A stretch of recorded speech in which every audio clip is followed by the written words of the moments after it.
Guys আজকে আমাকে একটা বন্ধু আমার দেখতে এলো ভবানীপুর থেকে। তো মাদ্রাসায়ও পড়ে, ভিডিও বানাই, অনেক ভালো ভালো ভিডিও বানাই। তোমরাও ওর পাশে থাকবে, আমাদেরও পাশে থাকবে গাইস। যে আমাকে ভালোর জন্য দেখতেছে, 3 দিন আমাদের থাকবে বন্ধুটা। তোমরা একটু লাইক ফলোয়ার করে থাকো। আমাদের আইডিটাই কম ভিউজ আসছে, কম লাইক আসছে, সাবস্ক্রাইবও অত আসে না গাইস। তোমরা কিছু করো না গাইস, তোমরাও লাইক কমেন্ট সাবস্ক্রাইব একটা ছোট্ট বাটন আছে তাতে ক্লিক করো। যে ভাইটা আমাকে উজলাগড় থেকে দেখতে এসছে আপনারাকেও দেখাবো গাইস।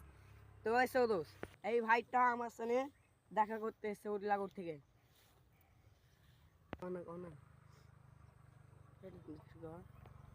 এই ভিডিওটা যদি তোমার কিছু বলা থাকে তাহলে আপনি বলতে পারেন। ঠিক আছে, আমি মদিনগর থেকে এসেছি, কারণ এরা ভিডিও বানায় ভালো ভালো। আমি 3 দিনকার জন্য বানাবো, কারণ এই ভিডিওতে লাইক কমেন্ট শেয়ার আসে না বলে হাঁ করে ডেকেছে। এগুলো আমি ভালো ভালো ভিডিওওয়ালা বানাতে চাই। আপনারা যদি লাইক কমেন্ট শেয়ার করেন তো আপনাদের জন্য একটা ভালো প্রাইজ দিব, যদি ফেমাস হয়।